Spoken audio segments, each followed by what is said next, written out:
Hello. In my last video I talked about how I believed Wodan probably derived from Wod, the leader of the wild hunt, a death demon, a product of fear, maybe chaotic, and a character somewhat similar to the Greek god of death, Thanatos. But I was unable to show any evidence that how Óðinn then related to Wodan or Wothu or Wothanaz. So in this video we're going to look at a few potential ways that Odin could have evolved from Wodan by looking at the hypotheses that have been discussed by many academics. And whilst I cannot say any of these theories I'm going to talk about are definitely right, I can state a level of assurance to any inferences I make in this video. I will state this though, this isn't all my own work, but will contain a conclusion that has also been attested to by Jacob Grimm, Carl Helm and Anatoly Lieberman, and the latter whose book Prayer and Laughter I can highly recommend and has helped greatly with my research. So welcome to the video on how Wodan became Óðinn, and welcome to Kreckenfold.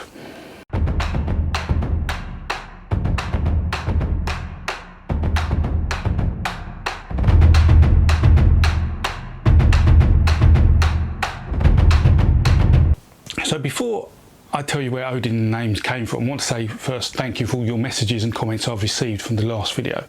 It means a lot and I do my best to reply to all of them, so thank you to everyone who clicks like on the video, who subscribes, or even if you just watch these videos. It does mean a lot and your support inspires me, so thank you. Now let's try and find Óðinn. And I want to start by saying that whilst etymology is the study of the origin of words, we can't determine the origin of a word unless we understand what thing is designated by the word's meaning. And this is the method used to understand where words have come from, whether they've evolved from other cultures or whether they've evolved with the development of language. And language itself has slight changes between generations that over a few hundred years can have significant differences. For example, Shakespeare, which is about 500 years old or so, if you look at that language and compare it to modern English, the words are spoken so much more differently today and mean different things. And this uncertainty within etymology and the odd truths within mythology gives a mashup of ideas that we have to tread carefully between to make sure we get to the right answer. And a prime example of this is Snorri Sturluson, who wrote the prose Edda, which are stories about the Old Norse gods. And he stated that some gods' powers would evolve from their name. So the word thunder, he believed, came from Thor's name, where today we actually know the opposite is true. Thor came from the name of thunder.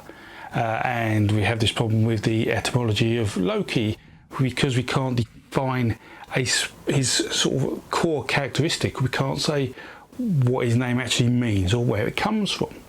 And these challenges hold true for Óðinn too.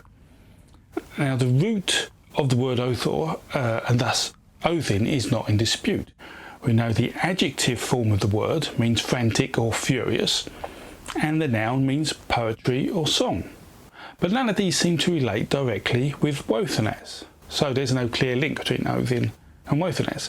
So today, when we also consider a god, we see them as a personification of a spiritual power. So for Óðinn, that would mean we would consider him the poet because of the noun's meaning. But the earliest gods from the Proto-Indo-European times didn't personify anything. Again, as mentioned in my last video, the Wild Hunt video, these early gods were neutrally gendered and considered a group of spirits. They were masters of things man considered evil, wanted to be rid of. They were feared, not loved. They were given sacrifice to prevent things happening rather than make things happen. These earliest beliefs are often associated with nature. For example, the sun, the moon, the sky, the weather. And so the view of the wild hunt with the spirits flying through the air could manifest itself as being associated with winds or maybe storms. And this natural view is one that academics have followed. So to progress this, most academics will start at Vedic culture and the word vata, which means the blowing one, and this may be a link to Wodan.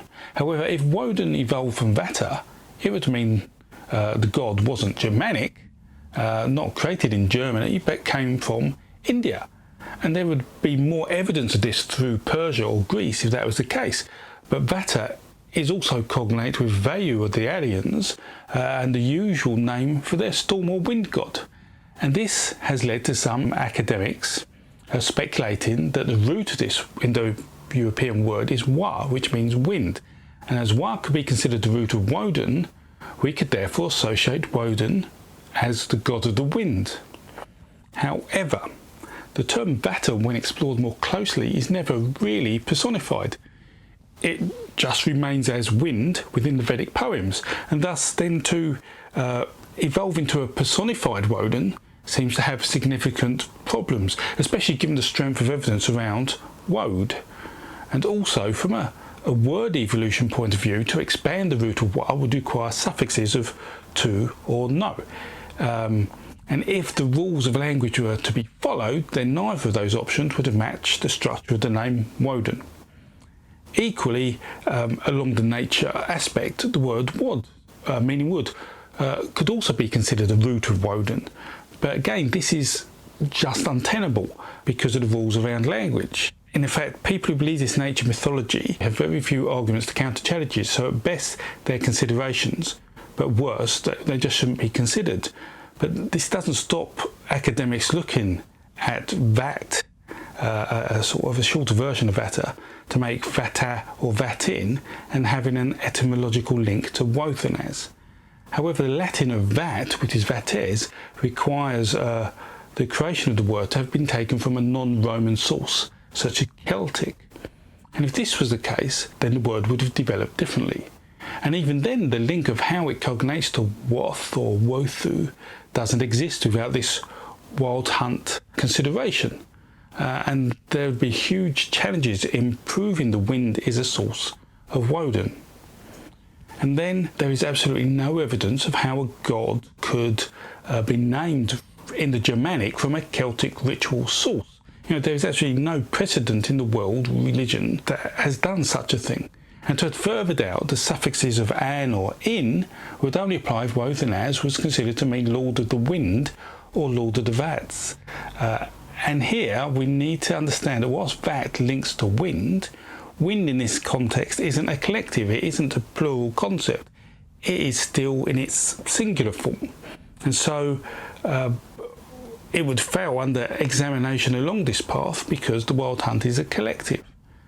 So let's look at this from a different angle, and if we go to the Germanic, an Odin or Odr, then our journey has to begin with one of these names.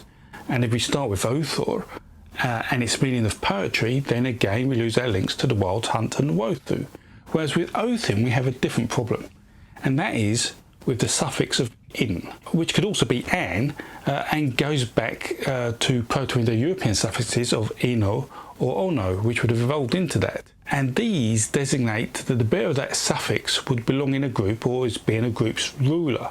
However, such suffixes can't be associated with in within Old Norse. It would break the rules of how language evolved. Now, others have said that Wothanas, Wodan or Wodan was a clerical alteration of Wothin. In effect, a learned folk etymology. People became used to pronouncing it incorrectly. But for this to happen, a similar substitution must therefore have happened between Old High German and Old Saxon, when Wotan turned into Wothan. And for two clerical errors to occur in that way in different places seems so highly improbable that again it is not really worth considering any further. So perhaps we should look for other sources of clues. And the clue about Óðinn is contained within the Poetic Edda, and perhaps one of the oldest poems within it, the Voluspa, and that's the creation myth and end of gods myth. Now, the Poetic Edda's mythogem of creation of man and woman within the Voluspa differs to the one that is told within the prose Edda, and I chose the Poetic Edda version as we can be confident it is a near direct copy of how the Old Norse poem was actually told, whereas the prose Edda had bias in it from Snorri Sturluson, who was a Christian monk. And to help those who are unaware understand the differences between the Poetic Edda and the prose Edda, the Poetic Edda is a collection of poems that follows specific poetic rules. In Old Norse, that would be the number of syllables and alliteration and the like. And if someone changed a line, it would be quite obvious that the poem has stopped following the poetic rules. And so we can see when poems have been altered. And if you read the Poetic Edda, there are very few signs of this. However, the prose Edda was completely written by Snorri Sturluson, who, being a Christian monk, hasn't put much poetry within it, and therefore any editorial changes applied to the original Norse stories he wrote about aren't obvious, unless they contradict what's in the Poetic Edda. And so the stories and the words in the prose Edda must always be approached with caution. So the Poetic Edda is a more accurate reference than the prose Edda. And so we go to the Poetic Edda's creation story, as there is a specific difference in that story than that of the prose Edda. And that difference is in gods' names and the gods who create humans. And I'll explore the actual specific differences in another video, but for now, in the Poetic Edda's Voluspa, in the stanzas 17 and 18, the names of the three gods who found the trees, Asker and Embla, who were then made into humans, were Óðinn, Lothor and Honir, whereas in the prose Edda it was Óðinn, Vili and Vi. And in those stanzas, the two trees were described as being of little power and unfated. And so the three gods gave them gifts to make them human. And this is where it sort of gets interesting, because in Old Norse, Óðinn gave them Und, Lothor gave them Litogothr, and Honir gave them Óþur. And these gifts are commonly translated as breath, colour and poetry respectively. But if we think about it, whilst breath seems appropriate maybe in terms of giving these trees life to be human, colour and poetry seem rather odd choices, not particularly powerful gifts to allow a tree to become human. And so let's investigate why weren't trees given human properties that were important. But also what is strange is why Óðinn didn't give Óþur. Was not Óðinn the only god who could give poetry? We would naturally assume he would have, given his connection with Óþur. It's the root of his name. So perhaps we should question whether we translate these gifts' names correctly. Could Und mean more than just breath? Should we be translating these not as nouns, but as adjectives, as gifts are powers? Well, there's a significant amount of academic support that Litogothr could not mean just colour, but could actually be referring to genitals. And Óþur could be not just poetry, but voice. And these are characteristics that would be useful to turn a tree into a human. But then what about Und and its meaning of breath? Well, some academics believe that Und means more than just breath, suggesting instead it means a disturbance of air. But then let's remember who Óðinn was before he became a sorcerer as described in the Poetic Edda. Óðinn was Wodan. He was leader of the wild hunt all those thousands of years ago. The culture viewed him as a collection of demons of death, an unstoppable, omnipotent force. Wodan could go where he pleased. He had an 8-legged horse. He could fly, and he became associated with movement. And I say that because that is not an unusual power within ancient myths. Within Homer's Iliad, there is commentary saying that Boreas, the north wind, begat horses, which is a metaphor for speed and travel. And also the Harpies could fly and assume the shape and form of a horse. So given all this, perhaps Und does mean more than breath. Perhaps it means Óðinn gave the ability of movement to allow Asker and Embla to move unrestrained or uncontrolled, a far more appropriate gift alongside genitals and a voice. And this opens up what I feel is the most likely source for the name of Óðinn evolving from Wodan.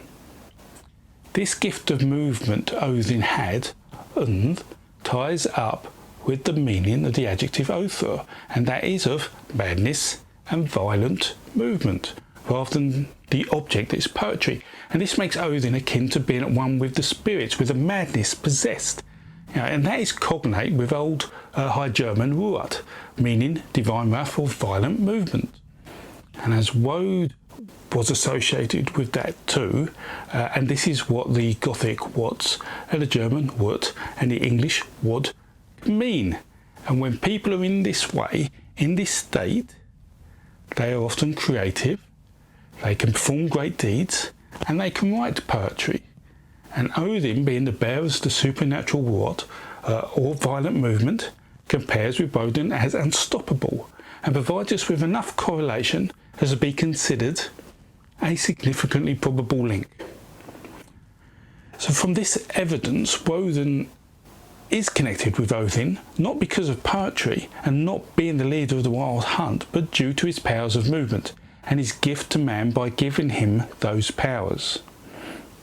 And whilst I said we can't be 100% sure that this is the case, the movement of demons, of the great hunt, their madness, and how that chaotic wind, would imagine itself in people's head, and how that relates to Wodan as, when coupled alongside the gift of Und that Odin gave with his Odr, his madness, his movement, it makes a very compelling case. From here we have a link between the names, and one that I and others feel is the strongest, most likely of links. There's no etymological trickery or breaking into the standard linguistic rules. So Odin and Wodan are related, and this opens up other characteristics of Odin that I'd like to talk about, particularly his association with the Yggdrasil, and discuss more about his cultural journey between Wodan and Odin, because some of the conclusions I have made in these videos need to be questioned further. Even Tacitus's words Deus Maximus from my previous video can still be questioned further. But we'll leave these for another video, as I said, and these are deeper topics and require much more time than I've got left in this video. But for now we shall conclude the journey to find the names of Wodan and Odin and their cognates, a name born of the wild hunt, and the words linking this with his movement from being its leader, a power he then used as a gift to create man from a tree. This doesn't mean one god evolved into the other. They may have still formed as separate gods and then merged, we can't know for sure. But due to both their histories in terms of leading a wild hunt and movement that is bound to its leader, we can say both come from stories that are thousands of years old. So for now, all it leaves me to say is thank you for all your support messages. I do try and read and reply to them all. So please keep them coming. Ask me anything and challenge me where you can. I want to learn more. I think we all want to learn more. So until the next video, stay safe, stay well. And this was Quickenfold.